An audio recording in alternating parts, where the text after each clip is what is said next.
Hello, today is July 16th, 2012.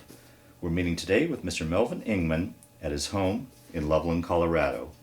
My name is Brad Hoops. I'm the interviewer for the Northern Colorado Veterans History Project. Welcome, Mel, and thanks for sitting down today to tell your story. Let's start out, if we could. Tell us a little bit about yourself, your date of birth, where you were born, a little bit about your family. Well, I was born October 23rd, 1920 in Fort Madison, Iowa. And I was the second child of 5 children. And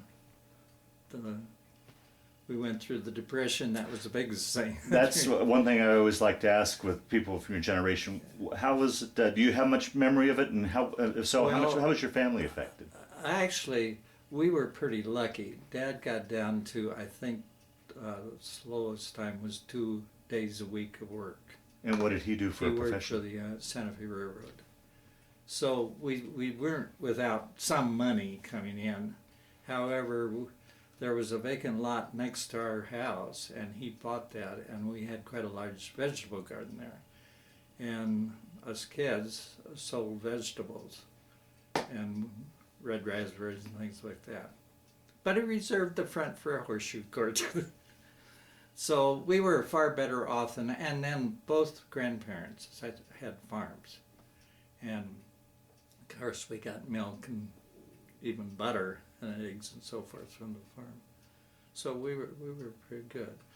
What really got me though was that I was trying to save money delivering newspapers for college fund. Well, the bank went under. And I think I got something like 15 cents on the dollar eventually, but there went my college fund. So when I graduated in 1939, I had to look for work to see if I couldn't file some stuff out.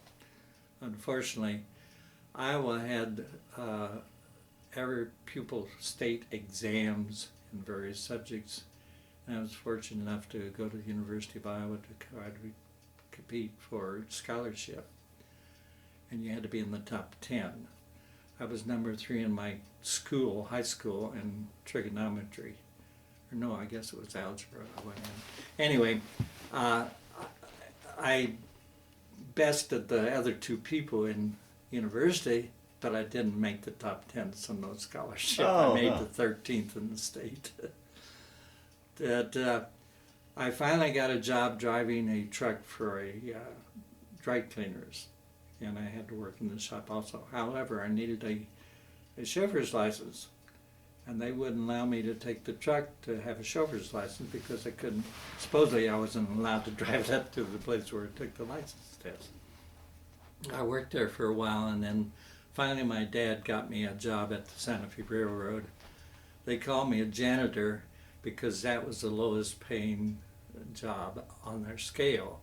I was really a messenger boy, and this was on a very large railroad yards, and in those days there wasn't anything way to communicate with people, so I would do the running to find the people and everything. Through the yards and such? Through the yards. Imagine that had to be fairly dangerous. No, it wasn't too bad. It was more dangerous when I delivered newspapers, because I delivered newspapers to what's now the depot for Santa Fe there in that little town. And one day I was crawling across the railroad cars because I couldn't get my bike through because one was parked. And no sooner I got across than it started moving. I'll never forget that. Anyway, I worked there about 6 or 7 months when my aunt and uncle from Rock Island, Illinois visited, and my uncle said, why don't you come up to the Rock Island and apply for a job at the arsenal? The pay's a lot better than what you're getting here. And we'll rent you a room. And that's what I did. In fact, that's where I was when December the 7th, 1941 rolled around. It happened that day that another aunt and uncle and one of their children and my sister came up to visit. So we had no radios on or anything. We didn't know anything about what was happening until late in the afternoon. We all went across to Davenport, Iowa, where there were more relatives, to visit them, and we just walked in the door and found out. They had two sons in service at that time. Neither one of them ever got home. They were both killed in action. But I stayed with the Arsenal for almost another year, and Now, being at the Arsenal, did you get a deferment then from? I did not have a deferment, but I was told by someone that knew the board back in Fort Madison that I was overlooked several times because I was at the Arsenal. Okay. Because I was surprised. My older brother was drafted into service in 1941, February. Oh, the pre-war draft. And there wasn't much difference in our age, but I'm sure that must have been correct. But I finally learned that I could not draw two government paychecks at the same time. And we were working long hours, but the only way we got paid for it was taking days off. But we couldn't take the days off because the work is so important. So I had stacked up quite a few hours, and I knew that if I quit, I could draw that money until I went into service. And because I couldn't draw another one from the Army at the same time. Anyway, I went home to Fort Madison and went up to Des Moines and applied for enlistment in the aviation cadet program and was accepted. And I had pretty well known at that time I wouldn't go in right away, and I wasn't. That was in October. They didn't call me until January 31st, 1943. And in the meantime, I drew this pay. I also went to work for Schaefer Pen Company because I didn't like just sitting around doing nothing.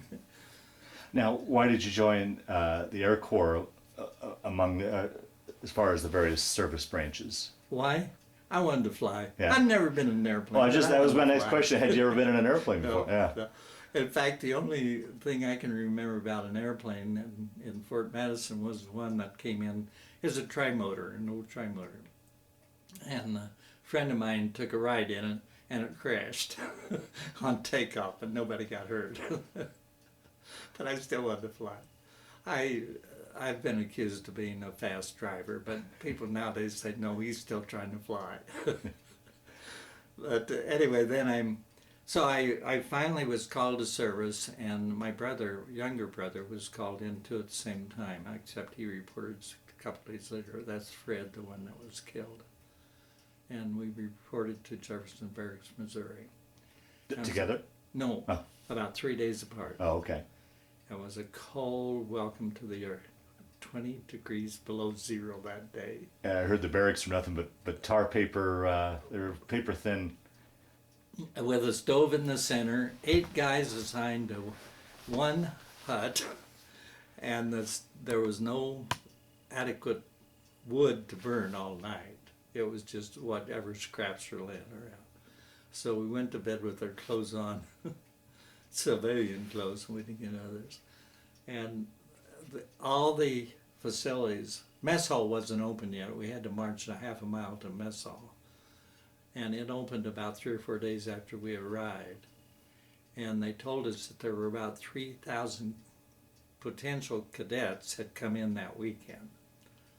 Well, one morning they asked if anybody could type, and I could foresee a nice warm office, and I stuck my hand up.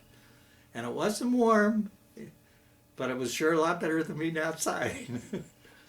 So, anyway, I ended up with pneumonia.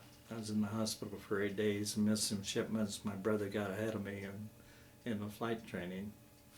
But actually, out of the 4 brothers, all 4 of us ended up in the Air Corps eventually. Is that right? My oldest brother was drafted in the infantry. And he detested it so much he went to AWOL, came home, and I went down and got the minister, and the minister came out and talked to him, and he and Dad took him back, and he stayed in service until he became a colonel in the reserves. Really? But then my youngest brother was still in high school, but as soon as he got out, he went in the cadet program too. So out of the 4 of us, 3 of us were pilots. I'll be darned. Well, even the one that got killed, he was a navigator when he got killed. But in primary, we lost 2 cadets and an instructor in plane crashes. And it was very unusual that cadets ever even got an overnight pass. We got a weekend pass for that. And I was at King City, California, and he was at Bakersfield, Fred California. Yeah. So I hiked over to see him, and it was my 23rd birthday. And I just could envision we'd going to go out and celebrate. Well, he gave me the news he was washed out because of an eye problem, and that he was going to have to leave and go to navigation. But he had me promise I wouldn't tell my folks yet, so we could go out and celebrate. But I did go out. I borrowed his blouse and hat and stuff, and hitchhiked into town. And 3 people picked me up in a car. One was the wife of a guy that couldn't leave the base, and another couple. So the 4 of us went out, and I won't go into that story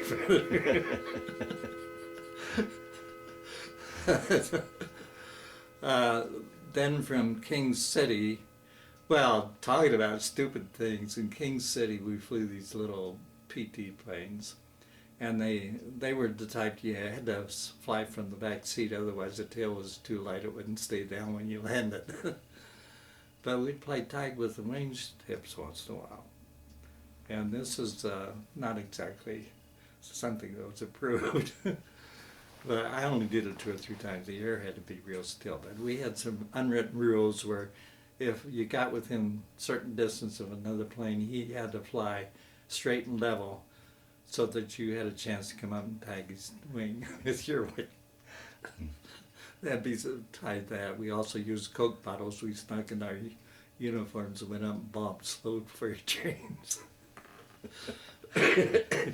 From there, I went to Taft, California, for basic, and I didn't remember much about basic training until recently. I got a whole lot of material from another fellow, and it brought back memories. But one thing I did remember, we were taught night landings using smudge spots only. And there were 12 planes in 4 quadrants around the field, 3 deep. Well, we heard from the upperclassmen that was what was fun if you were in the upper echelon. Instead of moving down, as you were supposed to when the bottom one went out, you moved down one. It was fun to stay up there. And when you finally got complete clearance, you did a slow roll and came in. Now that wasn't permitted at that altitude, whether it was daylight or night, but nobody could see you. How was that transition for you going from civilian life into military life? Was it much of a change for you? It was quite a shock. I mean, well, the worst was the fact that the food, the first few days that the new mess hall was open, was frozen. For breakfast, you'd have frozen milk to pour over your dry cereal and stuff like that. And the fact you had 8 men in a small hut with a stove that wouldn't keep you warm and stuff like that. It wasn't very pleasant. Yeah. But it wasn't any worse than some of the winters when I was delivering newspapers. But anyway, after raising my hand, I actually did typing for a long time, and shortly after I started, they did move into an office that was nice and dry. And I'll never forget one day, I had to check myself out every morning to go over to this other place to work. And the sergeant on duty says, "You guys can't go over there. You're with our outfit. You stay here." I said, "No, I got a report over there." We had to go in an argument until the lieutenant heard us and came out, and he says, "Hey, he's right. He goes." But I sort of pulled the strings that way as I went through. They didn't have room for us to go into flight training right away from Jefferson Barracks. They sent us to college training detachments. So I was up at Stevens Point, Wisconsin for 4 months, I guess, 4 or 5 months. And very nice duty up there because we were free every evening, And on Saturdays we got off at noon and didn't have to be back until late Sunday night. And they told us we could go 75 miles. And when we asked how far is 75, that's as far as you go without getting caught. But my Fred, my brother, was at Beloit, Wisconsin. He didn't get any open post at all. He got one, I think, before he had to leave. And I don't know why the difference, but it was fun. Especially the teachers' college we were at. All the young men had gone to service. So everybody there was female, and that was just horrible duty. But anyway, from there we went out to Santa Ana and was classified before I went to primary. And the one thing I remember about classification that really worried me, I got notice one day to report to the psychological division. And I thought, what in the world is this? Did I wash out entirely? Am I nuts or something? Anyway, it was because I qualified in all three, pilot, navigator, and bombardier. Wow. And they wanted to make sure I still wanted to be a pilot, which I assured them I did. Yeah, yeah. And but then from primary at in King City, I went to basic. And after basic, I went to Marfa, Texas for advance. And Marfa was entirely different from the other two, very much more relaxed. And I really liked the instructor. But it was a twin-engine plane they stuck us with, which meant that we were going to fly multi-engine plane of some sort. So you didn't have a choice whether you went single engine or multi-engine? Oh, we had choices. I just didn't pay attention to them. Oh. And my height kept me out of fighters. Okay. Because most of them, if you were over 5'11" or 5'10", no way. Okay. You know. But Marva, it was a dust bowl, really, right, not too far from the Mexican border, and nothing to do in the town. We knew there was a house of prostitution because we told that if we went there, we were going to be washed out. That's the only way we knew it existed. But the first landing, when what's called solo, I had to have somebody with me, and it had to be a cadet that wasn't ready to solo yet. So, and I not known this cadet through before, so we were well acquainted. But this plane, if you broke your power too soon, it would just drop and bounce. Well, the first landing, that's exactly what I did. I bounced down the runway and had to take off again. Well, by the second time around, I did the same thing, and this friend, the co-pilot, was beginning to wonder if I was going to get this thing down. Well, the third one, I greased it in a 3-point landing. But I was still leery about going back and talking to the instructor because I was supposed to be his prize student. I'd caught on so fast. Uh-huh. What do you suppose he was doing? He had his hand full of bills, laughing like mad. He had bet the other instructors I was not going to crash, and they had bet him I was. I was glad he won. Did he share any of his winnings with you? Did he share any of his winnings with you? No, he didn't. Oh, but he was a good instructor. This same cadet, he and I did a night cross country once. And down there, the oil wells were as big as the towns. So sometimes you couldn't tell the difference between an oil well set up in a town. And we missed the second town we were supposed to turn at. Well, we didn't want to report back that we were lost. So we just didn't answer radio calls. But we flew around a while, and we saw a small landing strip along an oil setup with lights on it. So we went down and landed and asked the guys where we were. Well, we went back and reported a bad radio connection. We just couldn't hear radio contacts. And I didn't think he believed me. the day of graduation, he asked me what really happened, and I told him after I had my wings and stuff on. And he says, "Oh, I knew you were sharp enough to do something like that." But it was great. But from Madison, of course, we got a 2-week leave, and I had reservations on an airline to fly most of the way home. There was no airport at home, but they were all canceled. And that was because they put in a priority system. You had to have a priority to fly in those days. So I had to scrounge around and get up, and finally 4 of us hired a sergeant to drive us to St. Louis, Missouri from Marfa, Texas. And he had put an extra tank in the trunk of his car and went down to Mexico to fill it up where there was no rationing. So we did have 2 tanks of gas to start out with, more or less, because we had to spend a little coming back. And we took turns driving, and we drove straight through, no stopping except to buy a hamburger here and there. We had 5 flat tires, blowouts mostly. Because tires were rationed as well, correct? The tires were no good, to tell you the truth. And we worried how we ever going to get this thing to St. Louis. We pooled all our gas rations, but we didn't have enough. We didn't think to make it all the way. Anyway, we made that trip using 1 coupon. We got 5 tires. They were all used tires. But every time we got one, the spare was always good enough to get us to the next station. And we used 1 for gasoline once. But they were really nice to servicemen. Oh, wow. And then from St. Louis, I took a train up to Fort Madison, spent my 2 weeks, and reported to Kirtland Field for transition.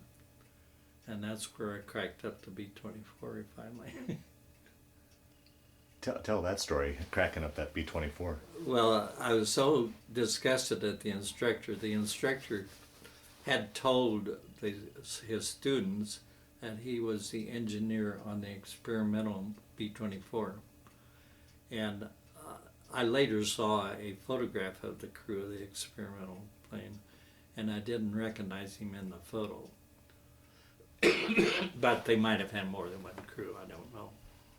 Anyway, he was scared of the airplane, and he instructed me to land right at the beginning of the runway. Now, we were flying a stripped down airplane that didn't have anything on it that wasn't necessary, and you could probably jump on the brakes and stop it in a half a mile if you wanted to, but we had 2 miles of runway.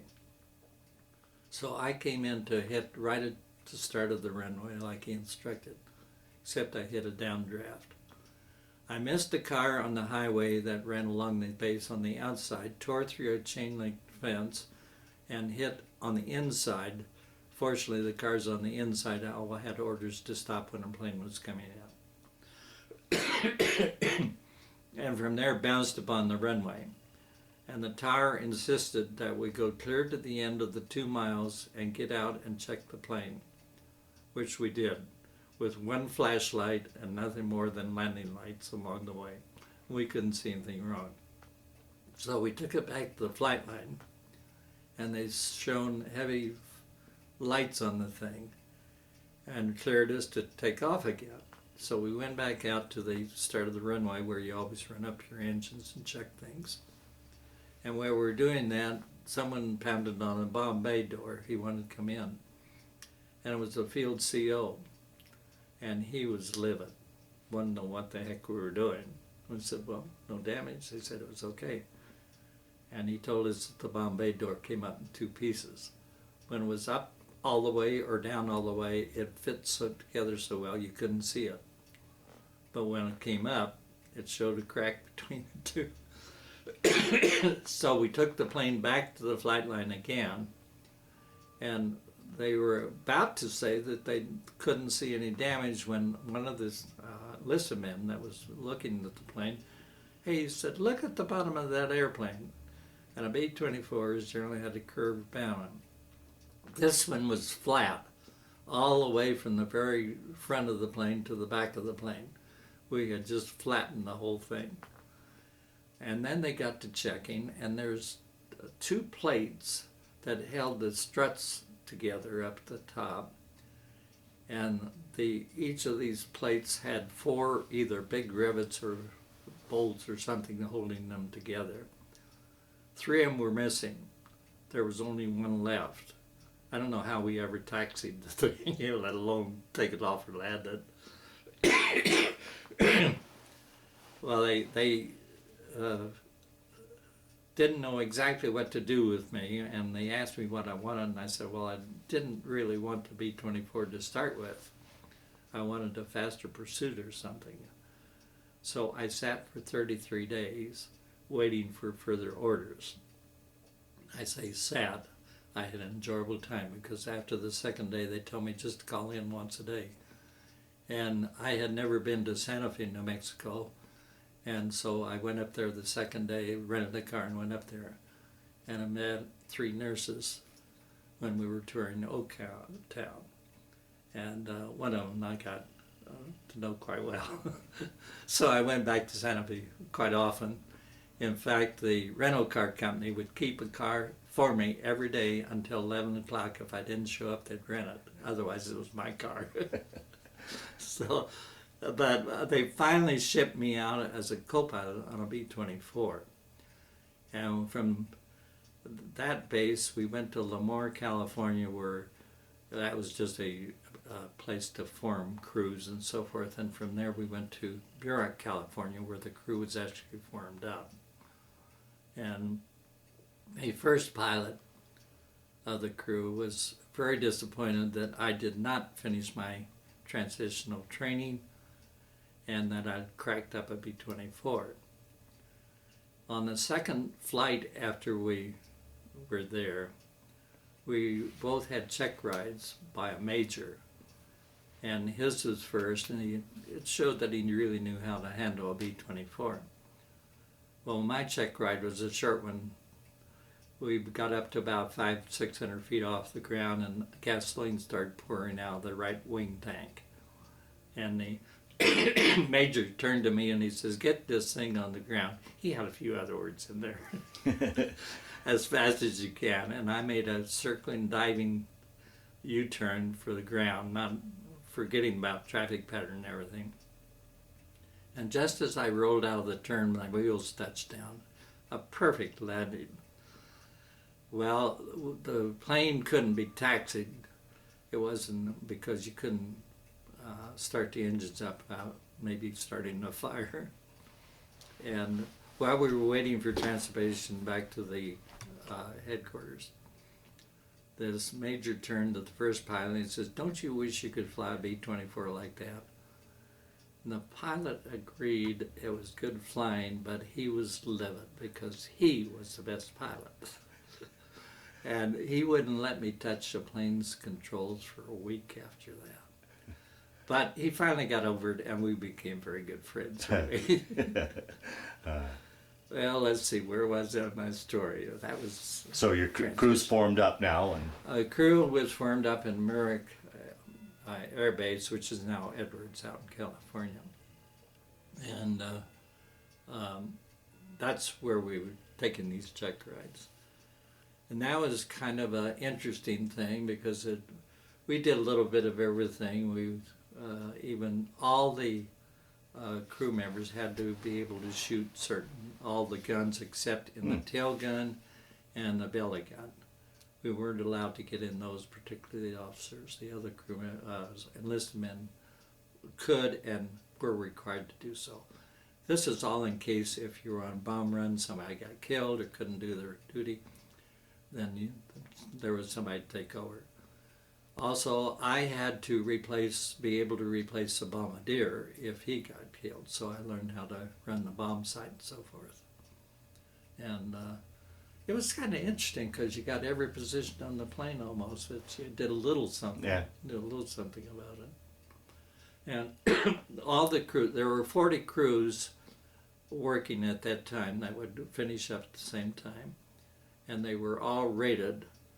And the top two crews were supposedly get a cross-country ride wherever they wanted to go. We were tied for first. But unfortunately, this major that had given us the check rides on the second flight we made that, he decided to go along, and he decided where we were going to go. And it also had to have an excuse for this. So the excuse was the plane needed radio work done, and it did. So our first hop was from Marfa up to Boise, Idaho, where there's radio repair shop. And we spent one night there. Then we went on up to Seattle, which was the major's hometown. And he took off by himself, and the rest of us took. Well, there were only not the whole crew didn't get to go, which I didn't think was fair. The only ones that went was the listen man, was the radio man, and the engineer. And officers were the navigator. The bombardier didn't get to go, and the two pilots. So we had 2 nights there that quite wonderful. And anyway, we finally finished up there, and we're sent to Hamilton Field, California, to pick up a brand new airplane to take it to Hawaii. And we sat around for 8 days waiting to be assigned an airplane. And they finally said, sorry, due to all the planes being lost in Africa and Italy, all the B-24s that were there were going to go east. So we had to take a boat. Well, our boat was a Liberty ship, which isn't a very big thing. Well, that begs the question. Here's an Iowa flatland boy going to sea. How was that for you? I was never on I was on a excursion boat for dancing and stuff like that. So what was that like? Now you're out to sea. Did you get your sea legs, or how was that trip? Well, first of all, they gave us tickets, and mine said first class, compartment number 1. Well, compartment number 1 was in the bow of the plane. That made it first class, or bow of the ship. Made it first class, and it was hammocks 3 deep. And I had a middle hammock. And the worst is trying to sleep in a hammock, because you're either afraid you're going to go sleep and roll over and fall out or something. Anyway, the first morning out, I got up because I felt like I was really going to be seasick. And I went out and stood on the deck outside, and they were running without lights because of submarine problems. Were you in a convoy, or were you guys solo? Was the ship in a convoy of ships? No, it was solo. Oh boy, solo. okay. Yeah. And I went out on the deck just to get fresh air. Couldn't see anything, but you could hear the water, and that's all. And a hatch behind me opened and said that officers' mess is now open for breakfast. I was first in line. I ate, and the ship's doctor said that's the best thing you can do if you're seasick. Huh. I didn't know that. But I felt fine. The navigator would not eat that breakfast, and he didn't eat maybe 3 or 4 the whole trip because he was so sick. But the ship was supposed to take 6 days. It took 9 days because we were in a big storm and everything. Then to top it off, we got into Honolulu about 3 o'clock in the afternoon, unloaded, and we thought, oh boy, here comes Honolulu. Instead, we were put on trucks, went across the base to an airfield, and taken over to Kauai. And who ever heard of Kauai? We didn't even know there was such a place. Well, it was fabulous. There had been very, very few tourists on Kauai before the war. And the people were so anxious to talk to people from the States. Now, mind you, it was not a state at that time. Yeah, right. And we got to meet some real nice people. One couple he was circuit judge on the island, which is the highest judgeship at that time. And he and his wife liked to entertain military people. We did it kind of funny. Bombardier and I had hitchhiked down to see what's called a blowhole, where there's a rock formation, the water forces in, the wind will force the water up through the top. And we were hitchhiking back when this lady in a station wagon picked us up. And she had 3 sailors in the back part of the station wagon, but we sat in the front seat with her. and she whispered, "I'm going to let these guys out at the bus stop, but you stay in the car in just a moment." So she drove around the car and she says, "We were going to have friends for dinner. Would you mind coming over for dinner and joining us because they can't come?" So we did. Well, it was a beautiful setting. The bombardier grabbed a set of swim trunks from the judge. He went swimming with the judge's wife and everything. Unfortunately, I later in life I learned to really water ski, but I never did learn to swim and all this stuff. I held my breath once, and when I had to prove I could swim for the Air Force, I went across the pool. Anyway, she introduced us to probably the wealthiest man on the island. And he had never married, but he owned sugar plantations, but he owned another home beside. And that evening, she took us to the home, and he was having a party that they had been invited to, but they didn't attend. So we only went on to the edge of the property, but the edge, you had to go down a sloping driveway through a very, very beautiful garden. And she said he spent over $1 million on this garden. Well, later on, she took us over to meet the guy.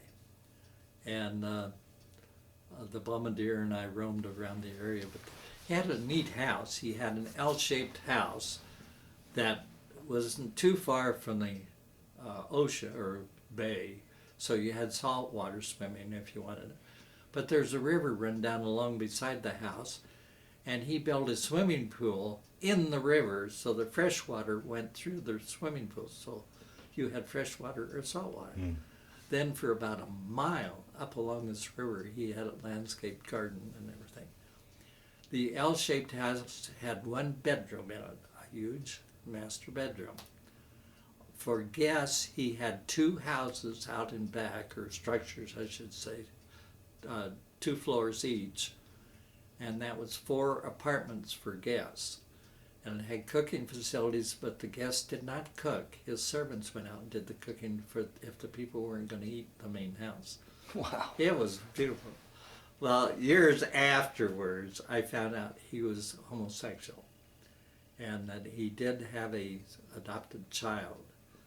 But he left his place to the Botanic Gardens of Kauai. Wow. But anyway, life on Kauai is very good. Yeah, yeah. Our station was called Barking Sands, and we were about, less than a quarter mile from the water. A lot of sandy beaches, nobody on them. And we had to try 3 or 4 times to find out where the Barking name came from. We finally learned that if you went barefoot and slid down the dunes in a certain way, it sounded like little puppies yapping. Huh. But while we were stationed in the Wyans, we did some submarine patrol. We would go from Kauai over to Hickam Field, gas up, and then start off. First time we went as far as Johnson Atoll and pulled a submarine patrol, looking for a general also that had disappeared in his flight over the ocean. But these are 500 feet over the water for 11 to 12 hours. Oh, geez. And at times, just to break up the monotony and keep the rest of the crew on board alert, we would go down, keep going down lower and lower until water would splash on the nose of the plane. That's as far as we went. Wow. But people said after, well, that meant you break up looking for a submarine. I said, well, yes and no. If we didn't do things like that, the enlisted men would be asleep. Yeah. So they thought that was okay then. Yeah. But from there, we finally went on down to Kwajalein. And that was the first time that I'd ever crossed the date line. So we left on a morning one day and arrived in Kwajalein the day after, in the evening. But and pulled more submarine patrol. Now, were you already in a unit, or there were several planes, but we were all flying separately. Okay, but were you assigned, or were you still flying I guess the question is, how would I question this? I mean, were you already put into a squadron or anything like that, or were you? Well, we were in the 11th Bomb Group, that's it. Okay, but you hadn't We been weren't assigned to no a squadron. bomb squadron or No. Okay, okay. No. So we finally made our way back. We liked to go to Johnson Atoll. It was a very, very small thing. In fact, they had to fill the water in at the ends that was shallow to make the runway. And there was only a runway and a taxi strip, and all the buildings were between the two. But the bunk beds were all inner spring mattresses. The little officers club was delight. The food was delicious, and anybody stationed there had a shortcut period to be stationed there, because it finally wore on you. Yeah. But it was a nice first stopover. We finally got back to Kauai, and we were finally ordered to stay by. We were going to be sent farther on down until the first pilot had some leg problems, had to have operations. So we didn't know what was going to happen. It looked like the 9 of us would go and he'd follow us. Well, the way it turned out, he got out of the hospital about a day before we were supposed to leave, and it was okay to go with us. And the first flight only had one seat on it. These are ATCs, you just have these bucket seats, sort of. So he went, and we stayed behind.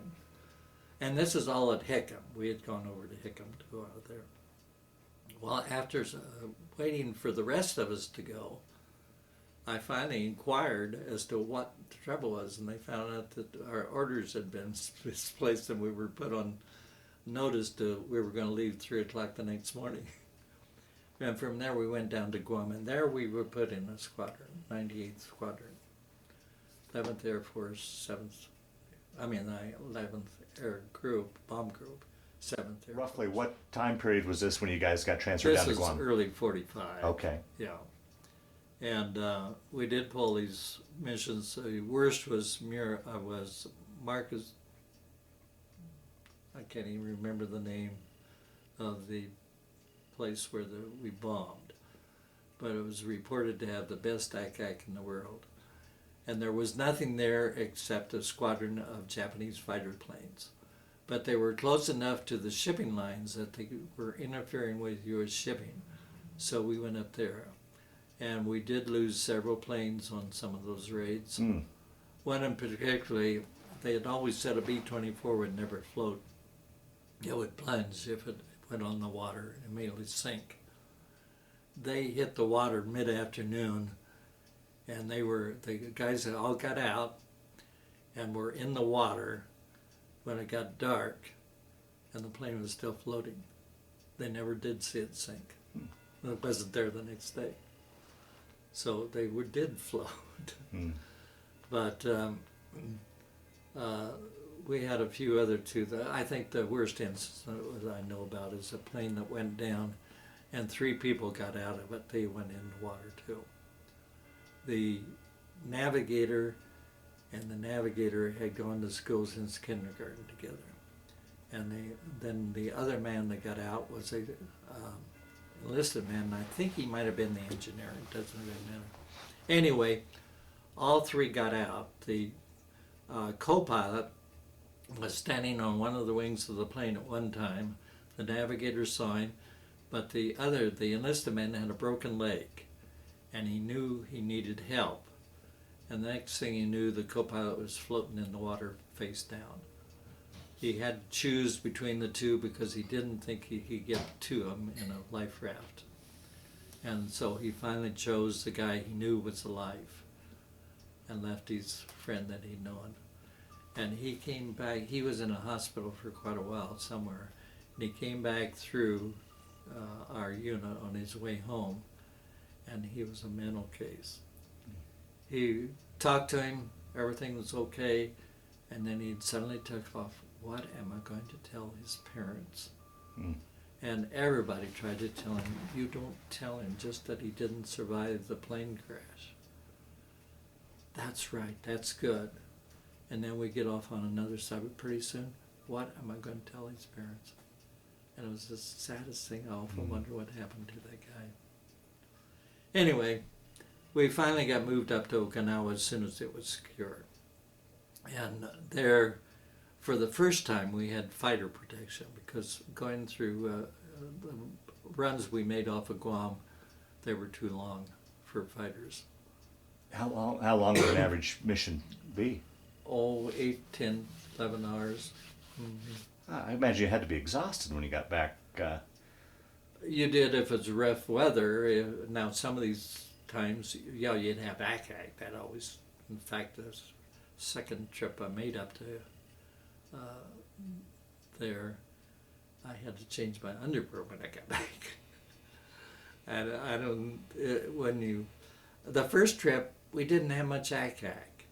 The second one, though, boy, the first time I heard it, it really scared me. Yeah. And,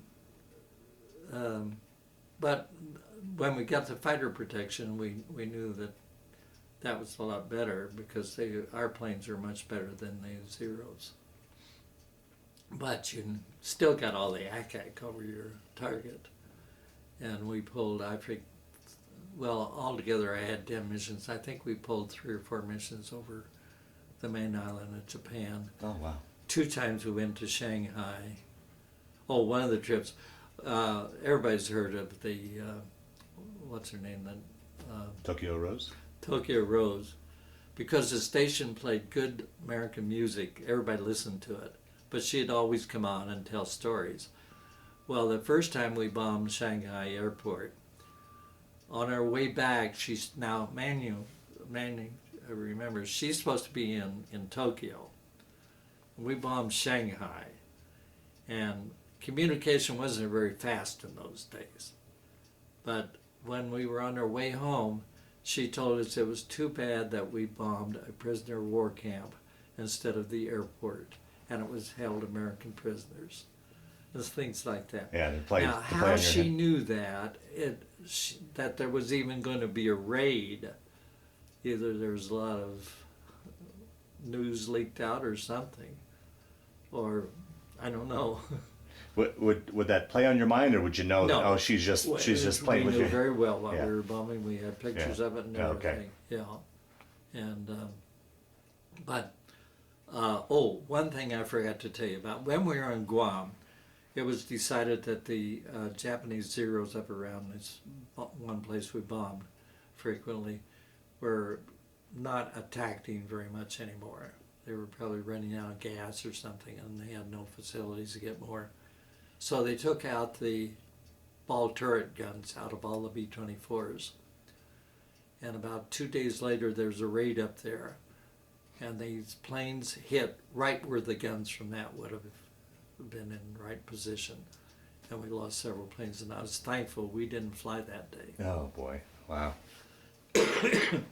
But up on the main island in Japan, the biggest raid, well, we were told in the briefing for the raid that it was due to a Japanese battleship that the U.S. Navy had sank twice, according to the reports. It was still floating.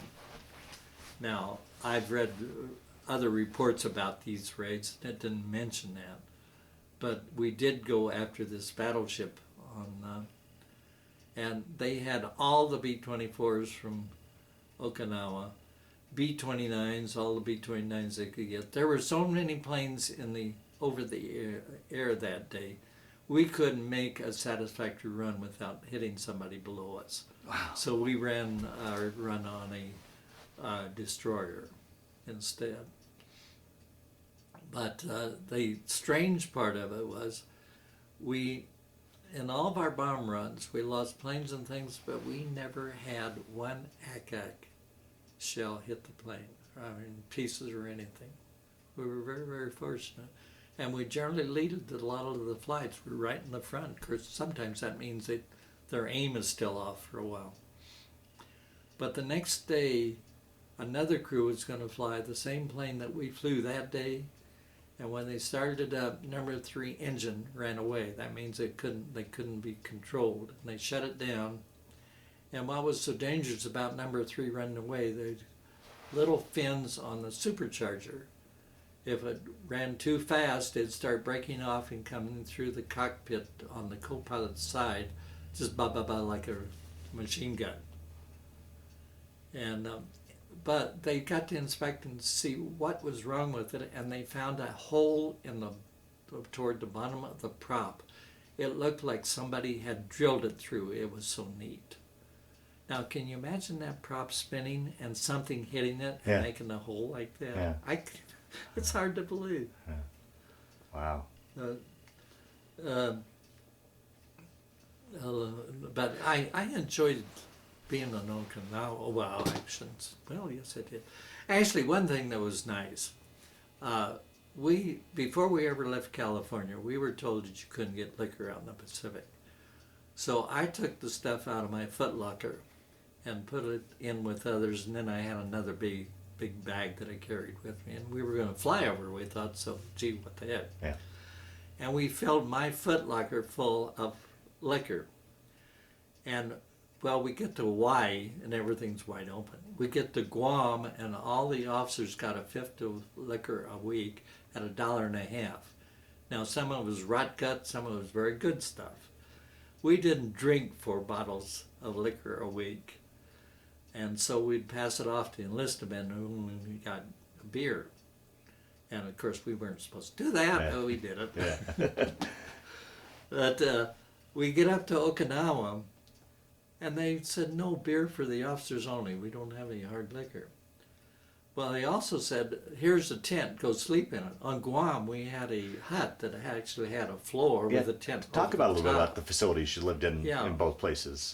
And we used netting for at night to sleep under, and we found a way to get rid of the mosquitoes was catch a small lizard that was running around every night and put it in the net. The only trouble was it'd run across you once in a while and wake you up, but what the heck, that's nothing. Or also on Okinawa, there were big cane toads, and one hopped in one night when we were having liquor, so we fed it a spoonful of bourbon. The thing would just go hop and fall over us, Chip. Now, mind you, we took a part-time out from our poker games to do this. Anyway, we took the liquor that I'd brought in my footlocker. Instead of drinking it, what we do, we get up at 5 o'clock in the morning, if we weren't flying or something. And since the island had just been secured, there's building going on all over the island. You go out near the road that ran past our housing area, hold up the liquor, truck would stop, you'd see what they had. If they had anything you wanted, well, you'd give them the liquor and take what you wanted. Not much in the way of words were exchanged. Everybody's didn't want to. Anyway, we built a nicest hut in the area. We had it all screened in with nylon screening. Even the front door and the back door were screened. We built in 2 closets, one on each side for 2 officers to have a closet. We built our bunk beds platform up high enough so we could put footlockers underneath it. And near my bunk, I had a desk, and the navigator and I had purchased a shortwave radio to take with us overseas. And I had a desk for the shortwave built up there. And then I had 3 toggle switches. One could turn the lights on in the hut, one could turn the coffee pot on, and one could turn the, what was the third egg? I could forget. Anyway, I didn't even have to get out of bed. And for bed, we traded bourbon for air mattresses and put those under the regular Army mattress, so the bed was quite comfortable. But this hut was all green lumber. And eventually, we had built a picnic table in the center of the hut to play poker or anything else, snacks or anything. A knothole fell out right below the picnic table. And a little field mouse started poking its nose up. Well, nothing to do. We didn't want to kill the poor thing, so we started feeding it. And it got quite tame. Well, about this time, it was also decided that the Air Force would furnish the material if the officers would furnish the labor to build an officers club. So we built a small officers club. Well, we had to have a party to open it, so we didn't know exactly what we were going to do. So we'd finally got hit upon the idea we'd go down to Naha and invite everybody, all the nurses that weren't on duty, to come to the party. There was one catch. Everybody had to be back home before dark because it's a blackout after dark. And but then we wanted some liquor, and I was completely out of liquor by that time. So the flight surgeon rounded up medical alcohol and grapefruit juice. And this stuff, people would be dancing and bingo. One of them would just collapse. Our solution was, this area we were in was small plots for the Japanese farmers. We'd take them out and lay them on the walls where they divided their plots until they recovered. But the bombardier and I, when we were in the States and even overseas, we were always trying to go places to kill time and so forth. And I never saw him take more than 2 drinks. I never saw that guy in slightest intoxication. Well, that grapefruit juice and medical alcohol wasn't playing too well on him, and he decided to go back to the hut and go take a nap. He gets back there, and our little pet mouse shows up. And for some reason that disgusted him. He pulled out his .45 and tried to shoot it. And there were still Japanese around the area. Oh, wow. So everybody, Japanese there, Japanese there. And I think he would have been court-martialed because there are quite a few officers in the same situation. I mean, those are the kinds of things that get your mind off of your bombing missions and so forth. Right. It's a lot of fun. Yeah. How was it? I would imagine seems like there's 3 phases of a bombing mission: taking off, knowing you're going into harm's way, being in the thick of it, and then at night coming back and laying in your cot, decompressing. How did you deal with that? Well, I mean, the first part, yeah, you were very antsy, uptight as the dickens, and going through it, you even got tighter. And then the last part is trying to call everybody together on the radio and see who got shot down and who didn't and so forth. And I mean, that lasted for days because sometimes we'd have to help pack up stuff, stuff to be sent home and stuff. But I guess you sort of get used to it. I don't, used to it isn't the right word, but you or come to a point where you can accept it or go on. But the ACAC is no fun to fly through. now were these low-level bombings or we were some of them were as high as 20,000, but most of them were around 10, 11,000. And of course, it depended on what flight you were in. You might be 1,000 or 2,000 different than the rest of them. And they were trying to line up the flights enough that if everybody held to the formation like they should be, the guys above you could drop their bombs without hitting you. Wow, jeez. But on this one mission we went after this battleship, supposedly, we carried big bombs, 2 big bombs, that's all. And one of our wingmen couldn't get his bomb mechanism to release one of the bombs. And the enlisted men, with an open bomb bay, figured out how to work on that thing and got the mechanism to work. So he didn't want to land, though, with a mechanism that failed once. It might fail again on landing, or it might drop out or something. So he picked a target to drop his bomb on the way coming down the side of Japan. It happened to be a little junk fishing boat. And a man was on it, they thought. He hit it smack dab in the center with this big bomb. They said that there wasn't anything left but splinters. Wow. Well, you know, at the time, we all thought it was very humorous. And sure, we got rid of one of our enemy. Yeah. But since then, I've had entirely different thoughts. He could have dropped that bomb in the water somewhere, he didn't have to kill that person.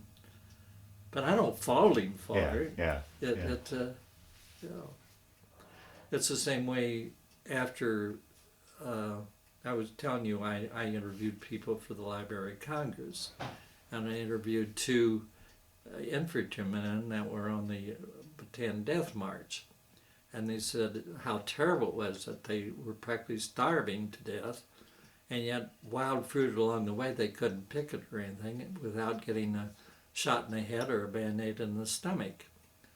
And later then I interviewed a infantryman that was not a prisoner, and I was asking him about the war in the Philippines. I said, one thing I understood was that you never took prisoners. And he says, that's right, we didn't have any facilities for prisoners. I says, what if a Japanese comes out of the bush with a white flag? The answer was they made a good target. And that the two of those really bothered me a great deal. It does to this day. Anyway, I'm getting close to the end. Well, for that, anyway. We had a big storm on Okinawa. Oh, one thing I must tell you. This hut we built had a front porch. And we had we finally built a swing out there. And our unit was on a hillside. The runway was on a plateau up above, and then this sloped down to the water, and that's where all the U.S. Navy vessels were. Well, the Japanese were still attacking.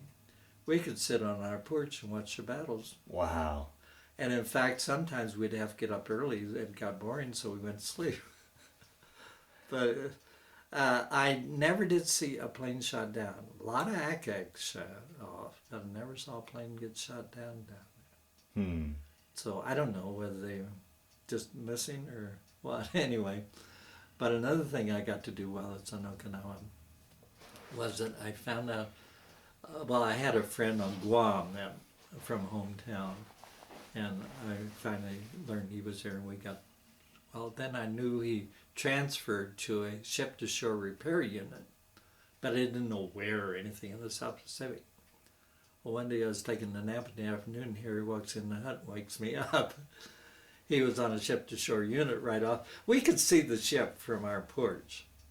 And he invited me to come out that following weekend. He says, I know one of the pilots on the helicopters that flies this stuff back and forth.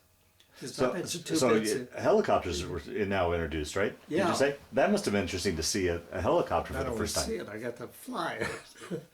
Yeah. Anyway, I went out and, first of all, I'd never been on a Navy ship that was in duty.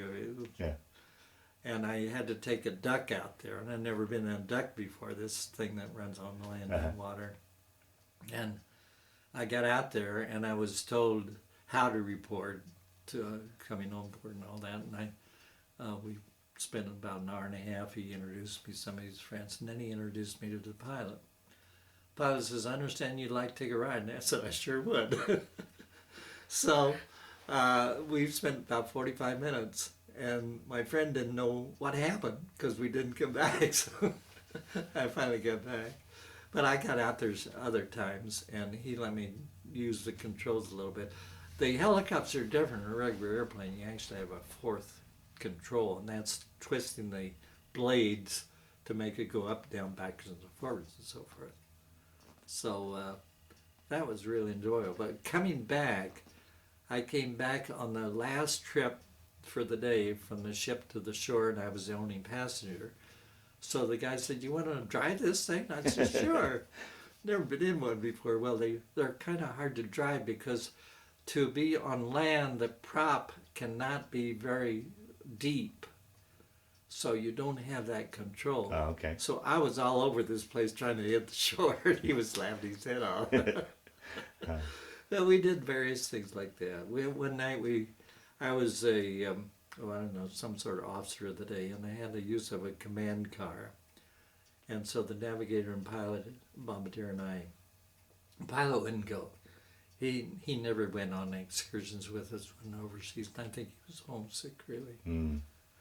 But anyway, this command car part of the windshield was gone. There was no top to it, no windshield wipers, and it rained like heck. We were out exploring. We went all the way to Naha, which is quite a ways from where we were stationed, and it had little gutters along the side about the width of a tire, and the streets were just slicker than heck with mud. Uh-oh. And we fortunately didn't get off in the gutter or anything.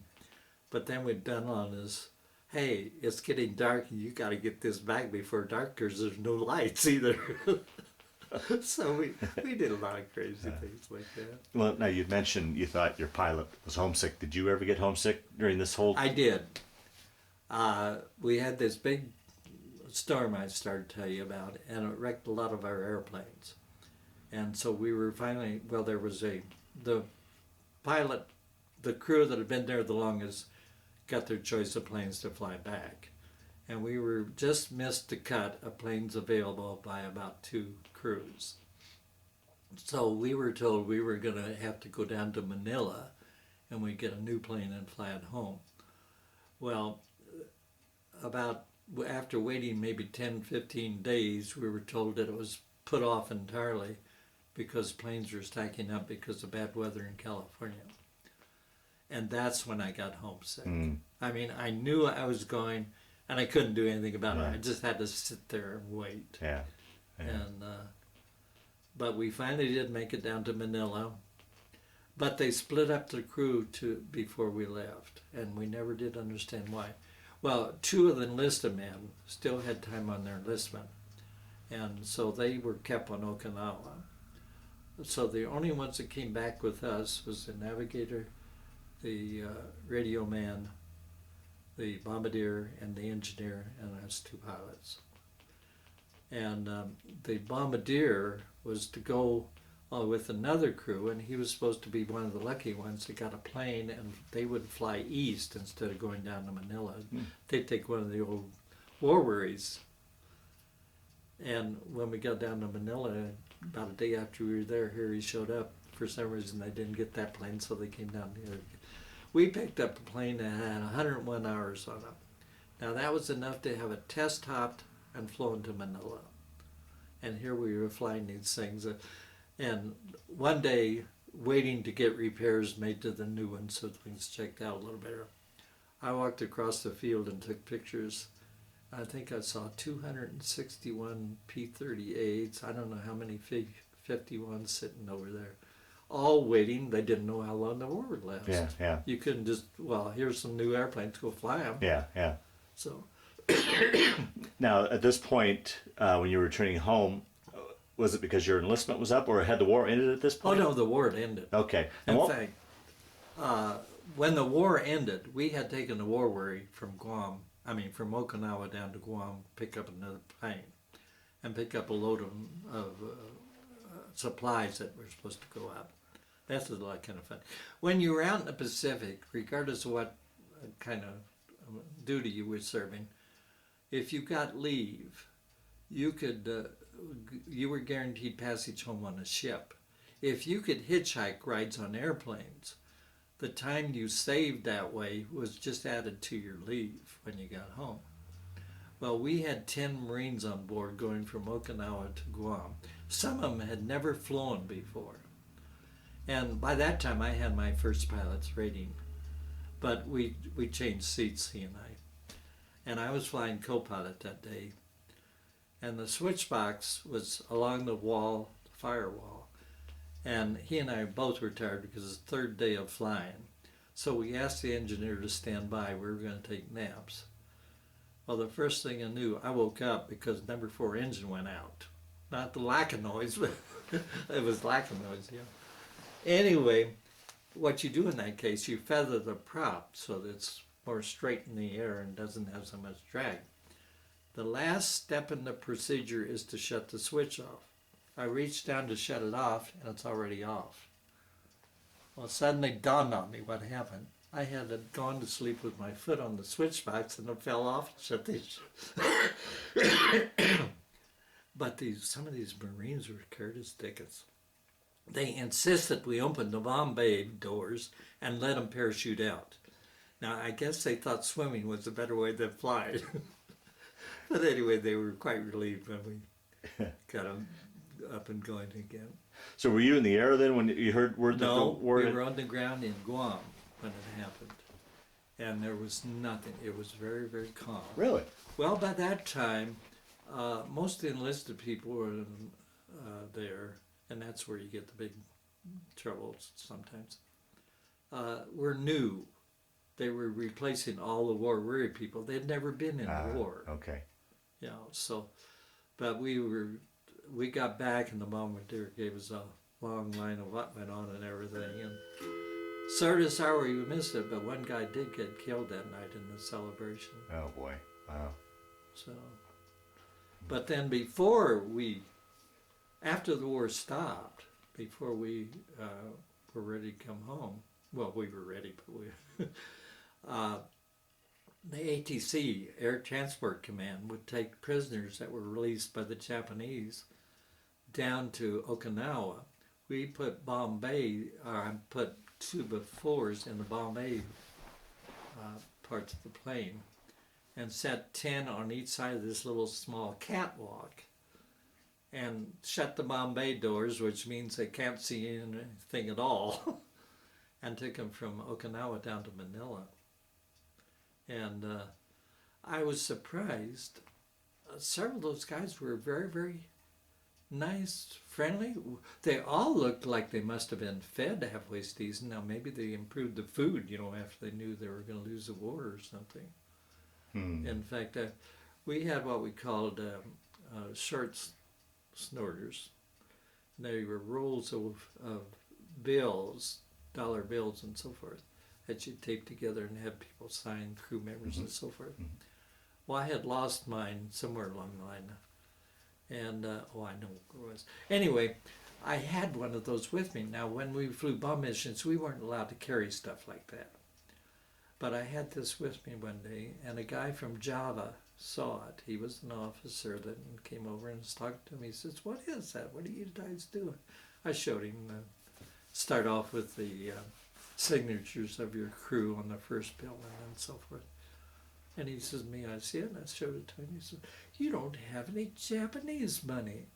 So he whipped out a dollar bill and gave it to me, or whatever they were, and gave it to him, and I still have it. Is that right? Yeah. Wow. I added it to the shirts there. What was communications like? You mentioned that you met up with your friend. You know, in today's age, we've got cell phones, computers, and stuff. Talk a little bit about what communications was like back home and inter-island. And even from a guy that's down here that we can see his ship, and me up here on the hill, the way he found out, well, he knew I was in Okinawa. He knew with the outfit I was in because he knew from Guam, and he started checking around and got me. But a lot of times, I'd find him through letters from home. Well, the way I found him was I got the address from another guy from home, and they were in the same outfit. But that's the way we normally did. Now, mail, it was very sporadic. Sometimes you get a whole chunk of mail. I was asked several times in training why I always got so many letters, and I kept telling guys, write letters, you'll get letters. And I wrote letters. I tried to write as many as I could a day. And of course, when we went overseas, it was all free mail. You just wrote free and went. And so I got a lot of letters. But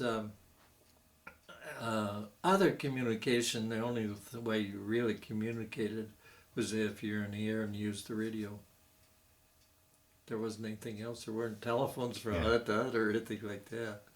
Now, were you responsible for reading your enlisted men's mail? Yes, Okay. yes, we censored them. Censored, yes. yeah. And one or two of them knew very well what we were doing, of course, and they would write just about everything they shouldn't write, and there'd be practically nothing left, and that's what we sent. And I think that probably was harder on the people receiving it than if they tried to not write that type of stuff. Yeah.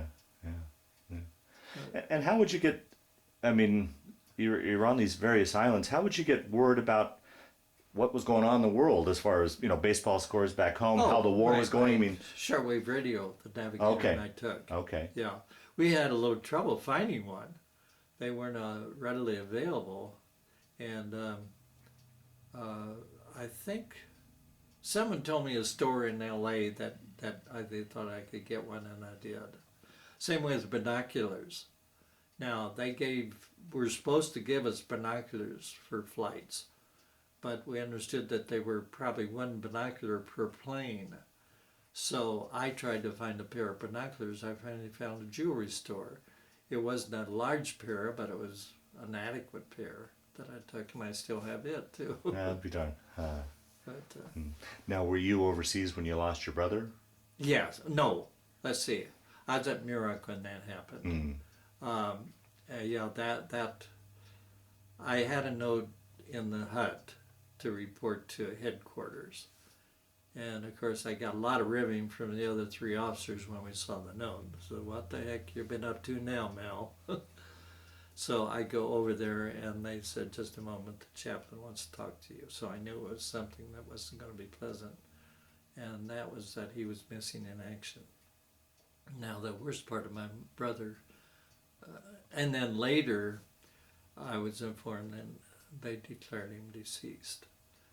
And I asked for leave to go home because my folks were going to have it, and I was turned down. Well, the bombardier's father had died, and for a father's death, you were granted leave if you were still in the States. And I reminded them that we weren't flying as a full crew because the bombardier was gone for his father's death. So they finally agreed that I could go on a very short leave, I think it was 5 or 6 days, and provided I flew airplanes, didn't take train or anything. And there's a priority system. So they gave me a number 3 priority, which is pretty good. So I did make it home for the service. And in fact, my other 2 brothers did too. Wow.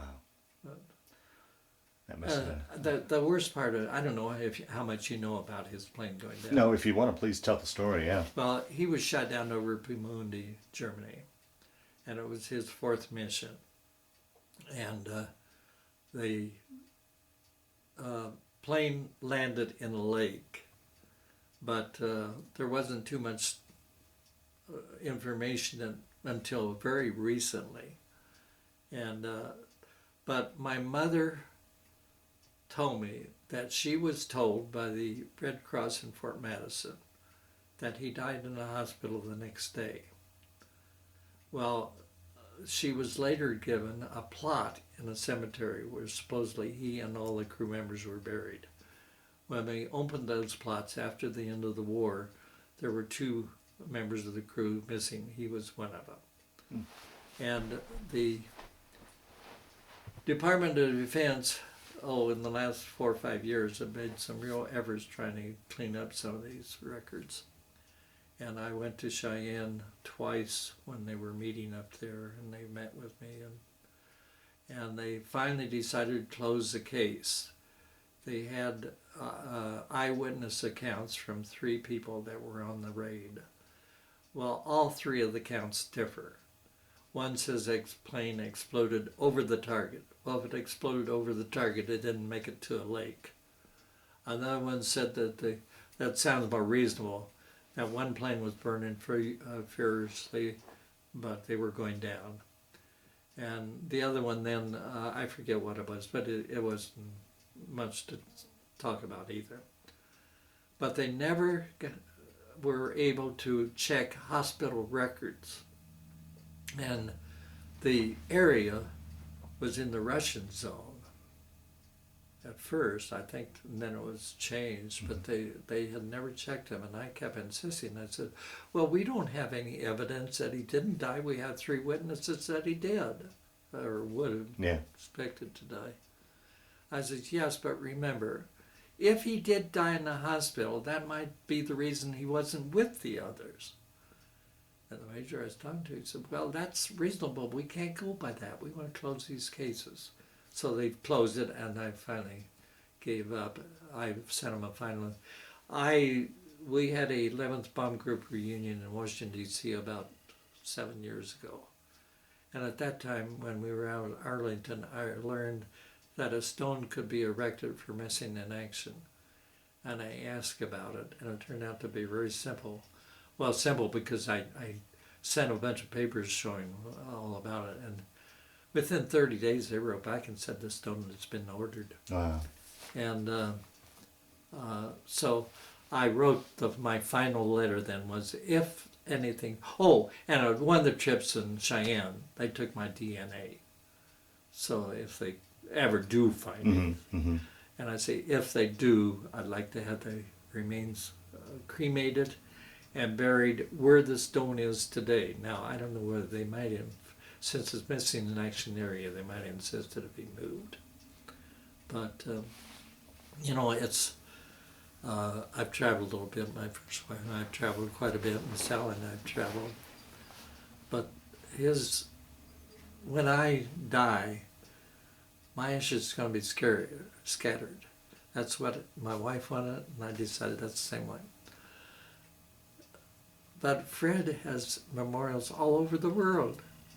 He has one in Duxford Museum, as I've seen, and it's of every aviation person that was killed during the war while they were stationed in England. He has one in the, I guess it's in eastern France, somewhere in there. I've not been to, but my brother and sister were. In the church in England, St. Peter's Cathedral. That doesn't sound right. Anyway, there's a separate section that was... I've heard about that, yeah. Yeah, he's in that, and I have pictures of the book and everything. That the first time I went there was with my wife, who's now deceased. But I was asking about it, and they have a little information booth in this big thing, and he says, well, the person that carries it is that fire. He's going down that side aisle there, and he was walking that. And he says, go catch him. And I didn't want to run in a church. But fortunately, he went through a iron gate, and when he turned around to lock it, I waved at him that I wanted to see him, and he waited.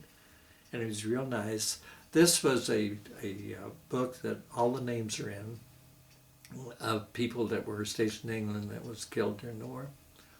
And the Queen and Eisenhower signed the book and everything. And I said I just wanted to ask him about the book and so forth. And I said they turned one page a day at that time. And asked a little bit more about the book. And he said, oh, come on in. So he unlocked it and took us back into his office. His office is, I don't know, it's about 5 by 5 area. And he says, actually, there's 2 books. People don't know that. But we can't keep the one book out there all the time because it would fade. So we trade off ever so often. He said, I can show you the other book. So he got it out, and it was right there. And if I'd gone to the other book, it's in a case, I couldn't touch it. But this way I got to touch it and everything. Oh, wow. And he says, how would you like to have a picture of this? He says, you have a camera? And I says, yes. He said, well, you can't use it. He said, but I have a friend that has a, what do you call the old cameras that developed right away? Anyway, he says, if you don't mind, I'll have him take a picture of that and send it to you. So I donated something quite a bit to the church, and we kept on talking. He says, maybe you'd also like some other pictures of this and so forth. So I made another donation. So he sent them to me one year about Christmas time. That was really nice. But then he's got a stone back in Fort Madison. He's got this stone in Arlington. And so he will be remembered for more longer than I will be. Well, it must have been. I can't imagine what your parents had gone through, what your mother had gone through, just having sons off to war, and then to lose one, and then to have another one still in harm's way in the Pacific. Did she ever talk to you much about her feelings? Well, I tell you, the worst thing she ever did that got me was our oldest son was born on Freddie's birthday. oh wow! and we called my wife's parents first, and I really got along better with my my mother-in-law than I did with my mother at that time. But my mother gave me a real scolding for having him born on that day. And I said, Mom, aren't you interested in the baby and Marie's? Are they okay? I says, yes. And that was the end of the conversation. And every time we went down, we were living in Iowa City at that time, and it's only 55, 60 miles from Fort Madison. We'd go down there for weekends or something. She made a rule the first time we brought the baby. If you go any place besides here, you take that baby with you. And I mean, it really got me. Yeah. Well, after we moved to Denver, which is in 1952 then, she, I think, began to miss her grandchild. And that was her first grandchild. And when our second son was born, they were visiting with my sons in Denver, and they came over and took care of the oldest boy. And she got so she'd bake him special cakes and send to him. When we would go back, she'd go fishing. She became a good grandmother. But so it was very, very hard. Sure. Wow. Dad is another story. My dad and I were not close when I was growing up, for various reasons. We just weren't, even though he helped me get that job. But the first time I got home, and that was after I got my wings and things, he was smiling all the time.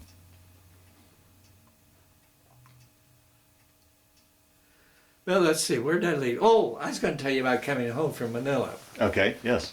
And those in the newspaper said 49 and a half hours for a single flight. Yeah. I thought I really should be in the book of records, boy, that I'll fly on a B-24 for that long. The little gal did not take notes until after I stopped talking. I thought there was something. And the flight home from Hawaiians to the California coast took us 13 and a half hours. The flight from Manila to California was 49 hours and 30 minutes. But we flew from Manila. We went first, to Guam, Kwajalein. And then we stopped at Johnson Atoll. We did have a little trouble with the plane, but we could have made it. But that's such good. And then on into a base on Big Island, Hawaii. Not the Big Island, but Oahu. And then home. And the 14 and a half hour flight, we hit weather, and we were supposed to land at Mather Airfield, and it was socked in. Well, since we knew Muroc, where we'd trained, we went down there. We had about 30 minutes of gas left when we landed. But there was a ship stationed halfway between the coast and the islands, and everybody had to report in, because they knew if you didn't report in, then you didn't make it that far. So that, and then coming through, well, it did give us a chance when we landed at Muroc. We grabbed everything that we thought wouldn't go through customs, because they told us we had to go through customs. Went in and mailed it home. And then we go to Mather the next day. And oh, that's another pilot story too. Anyway, customs was nothing. Do you have anything to declare? No. Okay, that was it. So we started turning equipment in. And the first thing I did was turn my 45 in. Now, 45s were carried all the time, generally, when we were on Okinawa. We were also issued a submarine gun, one gun for each plane. And we had turned that back in, though, after each trip. But I had this 45, and I knew I couldn't keep it, or thought I couldn't, so I turned it in. And little whack doing this, she says, oh, by the way, you don't have to turn any of this thing in if you want to keep it. And I said, oh, can I have the 45 back? No, I'm sorry, you've already turned it in. So everything else I brought home. Oh, wow. And my mother took my parachute and she made it into a small throw rug. And it was kind of neat. But the last landing to be made in Mather, when we got to Mather, the pilot said, well, I'm going to give you the honor of making the last landing. And I was coming in fine, I thought, and suddenly he turned the trim tabs, and it was a really rough landing. And the radio man said, what in the world happened, Mel? And I said, I don't know. John turned the trim tabs, and I don't know why he did it. He said he thought it was high, but that's not the way you get it down. You change the flaps or something. And it wasn't until, well, he had a home in Fort Myers, winter home in Fort Myers, Florida. And my wife's aunt lived in Naples, so we went down there frequently. We'd see them. And by then we were good friends, and he apologized all over the place one day. Said that was just the stupidest thing I could have ever done. So from there in California, is that where you got discharged, or how much longer than when you were in the service once you got back to the States? Well, from Mather we were taken to Stoneman, and we were there I think 8 days. And from there we got on a train and came to Leavenworth, Kansas. And at both of these places we were told, go disappear if you want to for 45 days and come back. And if you get the final place, you'll have a 45-day leave. And what it was that they wanted to stay in service, really, or stay in the active reserves. And I finally chose the reserves, but they still gave me a leave time. So I went home, and I had the 45 days before but then I went into the reserves. And I stayed in the reserves until 1957, I believe it was. They discharged me. I got to the rank of captain, and I kept hoping they'd have airplanes, but they never did. There just wasn't any money. And yet all these new airplanes that were brought back and junked. Right. 2 B-24s flying today. Right. One we saw in May at Andrews Air Force Base, and the other one is out here. Wow. Well, let's move in now to the third phase of the interview and talk about your post-war years. What did you got home, and how was the transition now from the military life and everything you'd been through back to civilian life for you? Well, it was quite a change, but it was sort of a rapid change. First of all, I wasn't too sure what I wanted to do. So I took a physical for a commercial pilot's license. And then I called United in Chicago about applying for a job, and they said, yes, with the 4-engine and your instrument rating and everything, we'd be interested in talking to you. So I went to Chicago and applied, and I was hired. $275 a month for 3 months and $300 thereafter. I went back home waiting for this date to start. I said no, and I went to University of Iowa instead. And so I wasn't home very long even before I started college. And at this point now you were able to use the GI Bill for... Right. Okay. Right. And it gave you, in addition to books and tuition and stuff, you get $90 cash a month. But $90 didn't go very far if you wanted to do any dating or something. So when a job was posted for people in their data processing unit for key punch operators, I knew I could type, so I thought, well, I'll get a part-time job.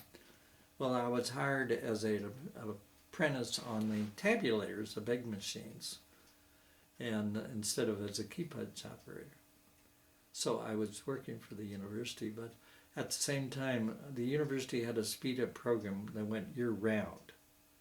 And I started in January 1946, and I graduated in August 1948. Wow. And I went to school during that time.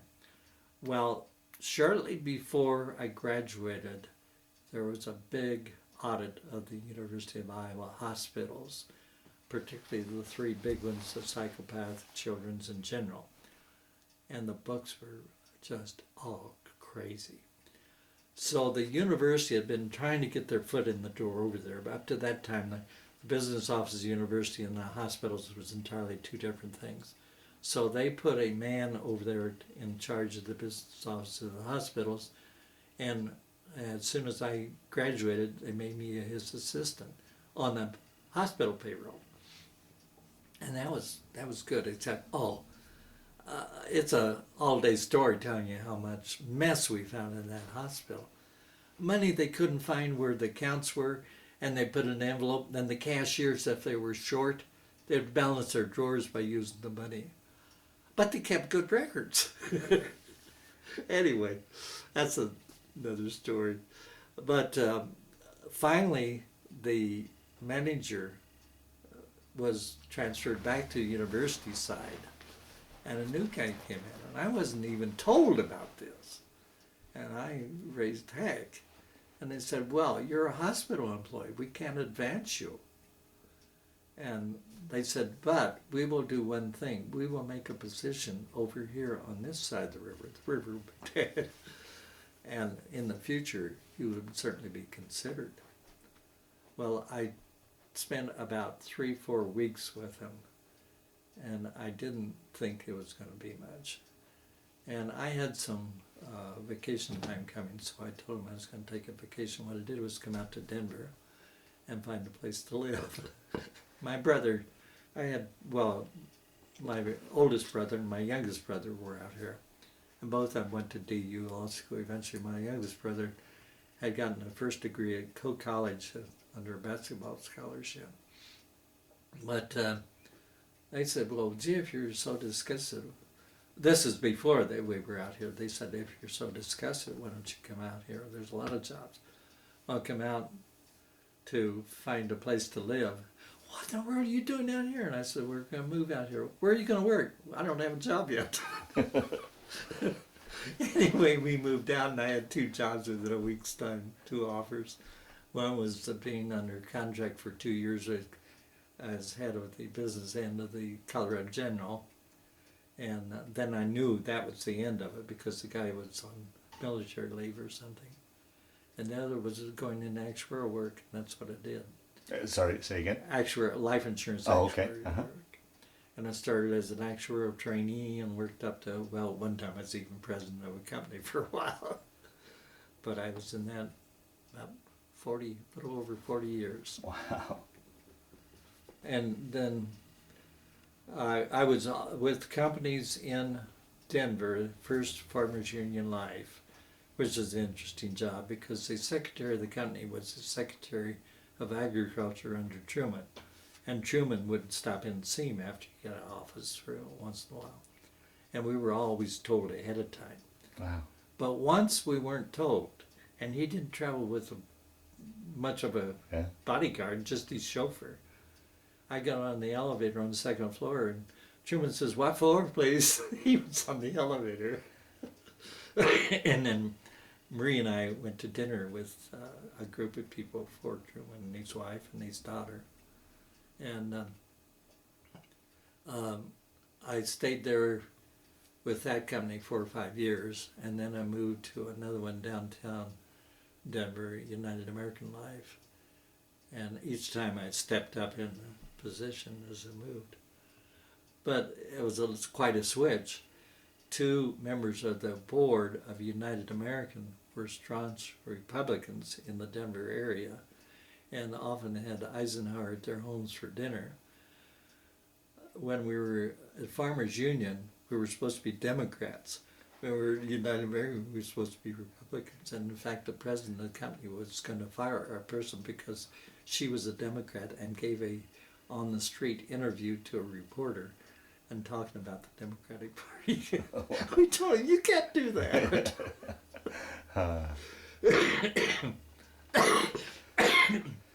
And then I left United American while the company got into hot water. It was interesting, though. I really learned a lot. We did some buying the companies and trying to, and I did most of the work of looking at them. And I ran a company for a while until we completely merged it and everything. And then I went to Capital Life. and I was in charge of a lot of things there that really a person at my level. I was a vice president, but that was the third level because there were senior vice presidents and the rest. Normally wouldn't have those. In fact, I wrote a contract to sell a block of business for him because they wanted to get rid of it. And even the attorney says, well, you write better contract than we can, so finish it up. And then they wanted me to sign it. And I said, I don't have authority to sign this. And the president of the company, I said, I can't do it. And so I finally convinced him he signed the contract. And then when that was, I retired from there when I was 66, or about. And I started a small consulting firm. And I was mostly buying and selling blocks of business and stuff, which there wasn't enough available to make me go. So I joined a firm in Midvale, Utah. And I did no work in Utah other than the big Chevy dealership over there that owns the guy owned the basketball team over there. Nice, we used these tickets once in a while. I was their consulting actuary, but all the other work was primarily doing work for insurance departments, state insurance departments. It was all over the country. And it was nice work because I was guaranteed a monthly rate. If they collected their billing to the company in full, then I would come back in the picture and get more on the job. Plus, I got all my expenses paid. My hourly rate started the day I walked out of my house, and the hour I walked out of my house to the hour I got it to my hotel.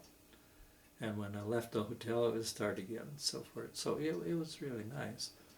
And some of the billings were quite high. The guaranteed rate wasn't so terrible. It wasn't bad. It was a little over, about $45 an hour guaranteed. But I think at one time I made $300 an hour. Wow. So then I finally told him after I passed my 80th birthday that I was going to quit at the end of the year. But all this consulting work, Marie and I used to travel. And she loved to travel. Now Sally does too, fine. She hadn't traveled before we married. She and I even took a trip around the world. But we don't travel anymore. Well, let's talk a little bit about family then. Talk about Marie and kids, grandkids. Sally, talk a little bit. Well, Marie and I had the two sons. Mm-hmm. And after she passed away, I didn't want to stay in the house anymore. So she and I had been looking for places up here because one son's here in Loveland, one's in Fort Collins. Okay.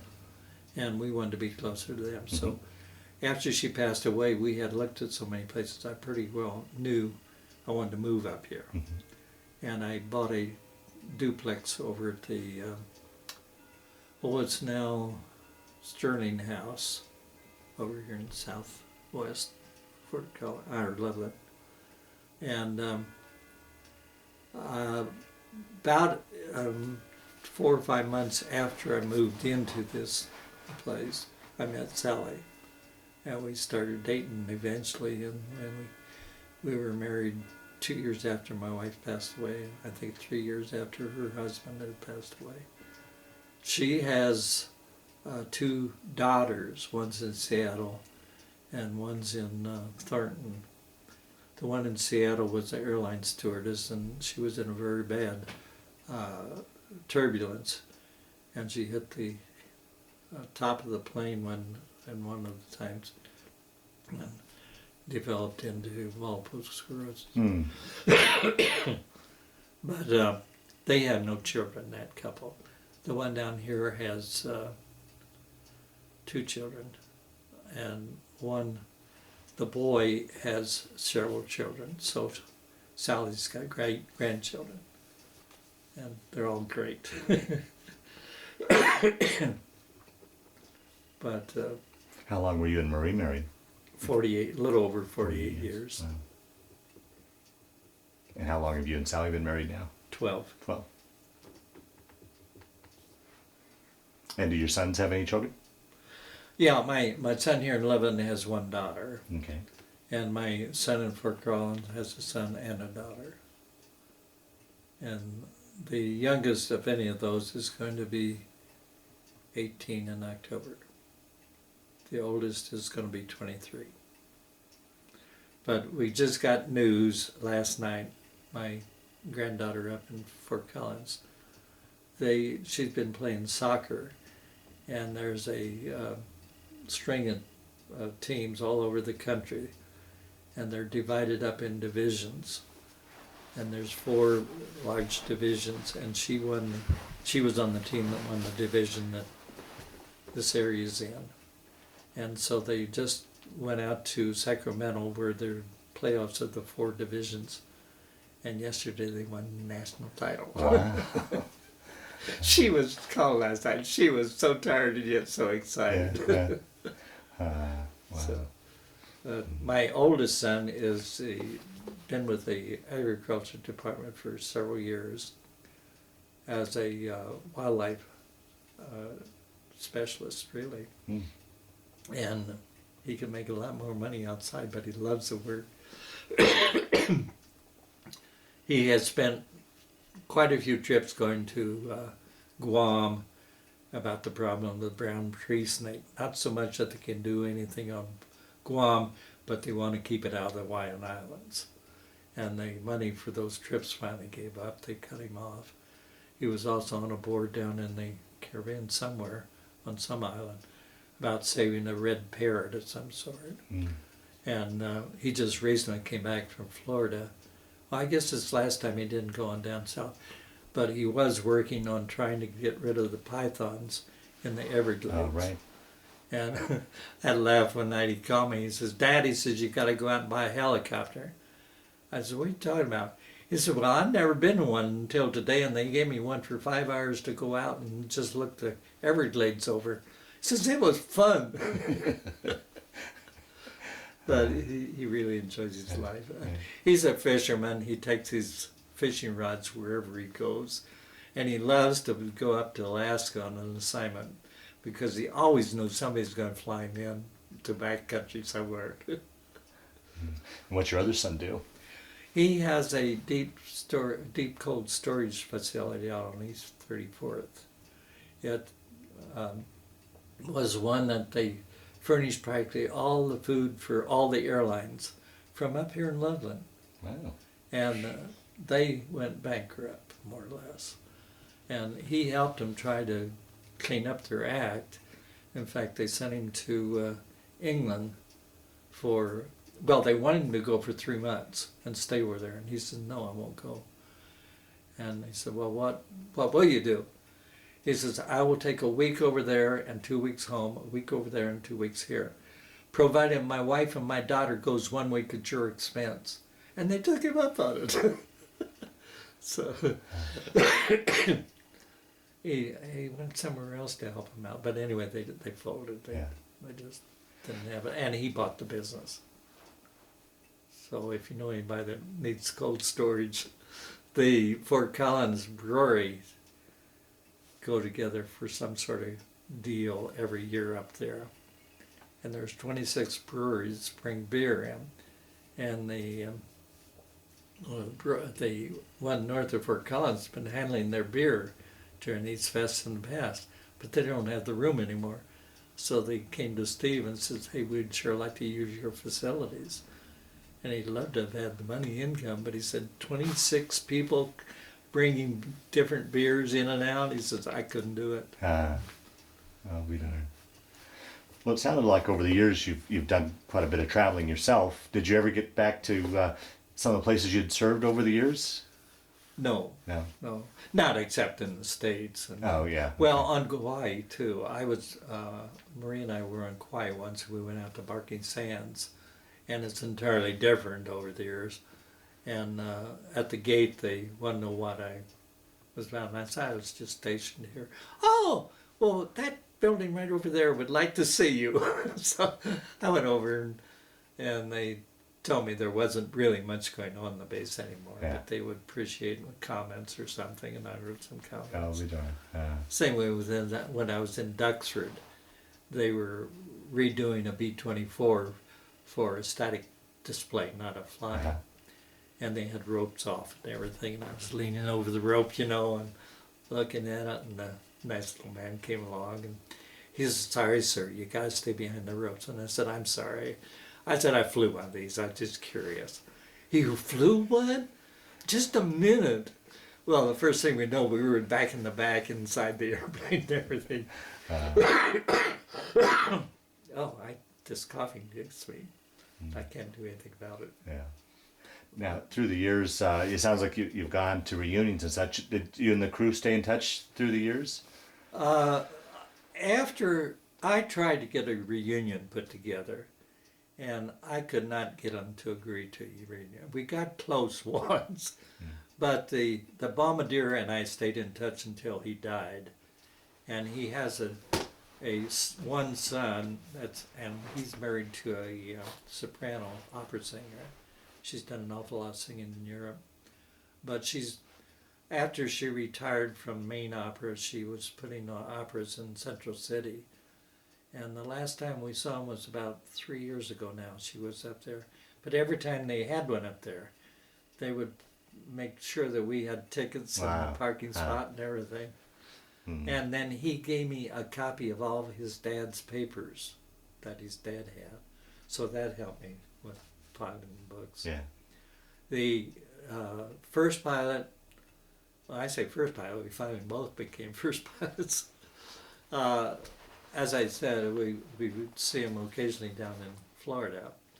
And then one time I saw them in Indianapolis. He was acting athletic director on the University of Indiana for a while. And he's very active in the athletic department. And the Bombardier and his wife came over and met us. And down in Florida, the Bombardier and his wife came down once when we were down there. And well, 6 of us got together. And then he came down again twice after his wife passed away. The radio man lived in a suburb of Boston, I believe it was. Yeah. And one real snowy day, I managed to get a hold of him and drove out to his house. And here snow was piled 3 feet deep, and I tried to park somewhere along his house, and somebody was cleaning the way down the street a little bit. It was for me. It was him. But I saw him that one time. The nose gunner was in Baltimore and owned a meat market shop, and I managed to see him one time when I had a long layover between planes I'd arranged, and he came out to the airport and we chatted until the plane took off. But this is a little bit of story going back. When we were in Santa Ana being classified, we were all given a letter that the field commander had written. It was a publicity stunt more than anything else, I think. Anyway, it ends up, and we will be so thankful when we can all return to our Christian lives. Well, there weren't many people in the service other than Christians, except our nose gunner was Jewish. Oh, wow. And I never even thought a thing about it until the day I got home. And Floyd and I were talking, and he wanted to know the names of the crew members. And I said, Martin Stern. Oh, he's Jewish. That was the first time I ever thought of anything like that. Anyway, I got to see him, and he was a neat guy. I liked him very much. Let's see. The radio man, I saw, I told you that. The engineer. We were down in Wichita once, and that was his home. And so we had dinner with he and his wife down there. And then the next morning, we had dinner with the navigator. Now, the navigator's home was in Wichita, but he no longer lived there. But all the time that he came to Wichita, he never once attempted to get together with the engineer. And I never understood that. but we weren't. A good friend of mine was a B-17 pilot in England.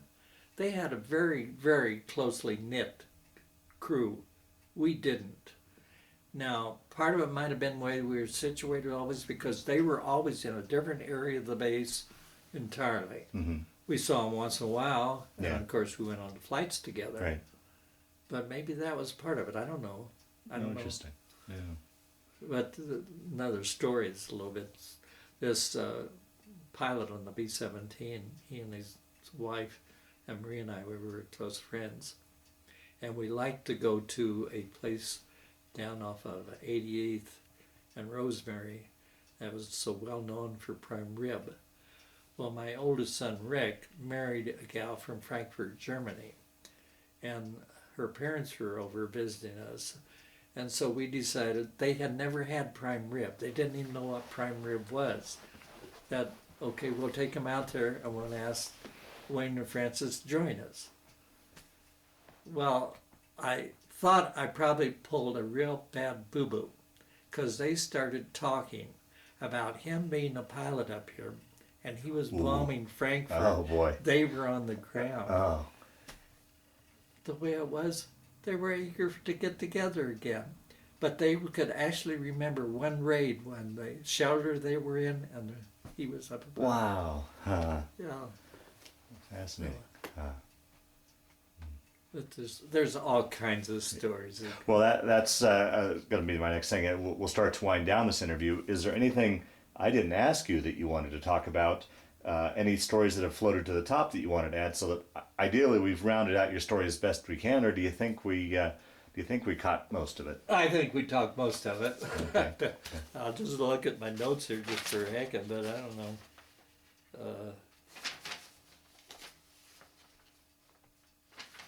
Oh, one thing that was interesting,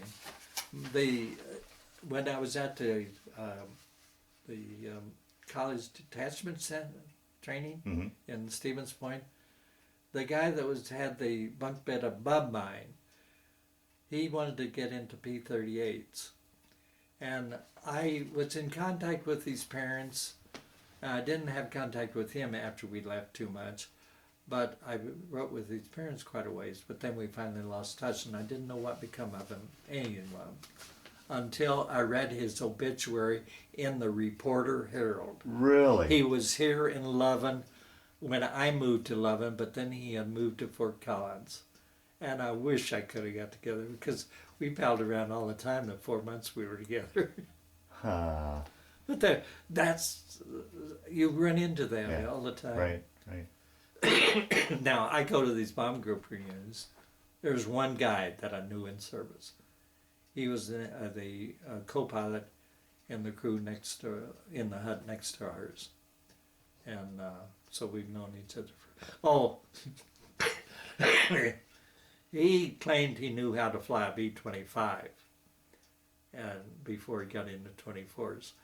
Well, on Okinawa, there was a 25 just sitting around, nobody doing much with. So one day we decided we'd take it for a ride. The co-pilot seat had been moved back and a desk built in there. And this was for a colonel that had the plane. And he would have somebody fly him around and he could still work at his desk. So I sat at this desk and he was flying the plane. And he says, I'm going to make some touch and go landings. Well, the first one was really sloppy. I says, Cuzzy, are you sure you know how to fly this thing? Well, he made a couple more and they improved. So finally, he says, you want to fly this thing? I said, sure. So we switched places. He sits back here, not anywhere near the controls, tells me how to fly this thing. Of course, it's a lot simpler than a 4-engine plane because you only get 2 engines. I said, Cuzzy, I'm going to make a touch and go and see how I do. You think it's safe? He says, I don't know, we'll find out. And I made one. But this is all unrecorded stuff. Yeah, You never sure. check this flight time out. Yeah, right. Same with the helicopter. I couldn't do that either.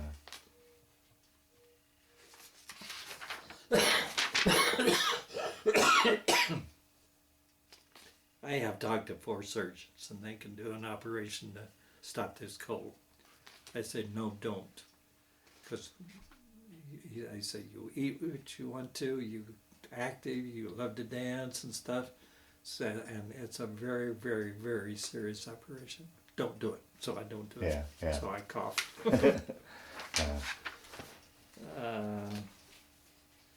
I guess that's about it, really. Okay.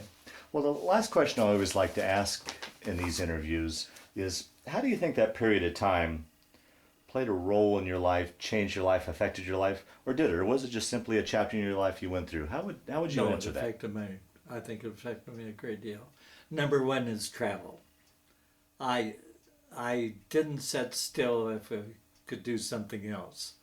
It was seeing new places, new people. I would say the majority of the people in the military did not like to travel. I mean, it didn't help them broaden. It started me on traveling. Well, there was an article in something or other I read here the other day about someone said that his training in military, he still followed it unconsciously. He still folds his underwear and stuff. Go in there, you'll see the same thing. I don't roll my socks, but I fold my underwear.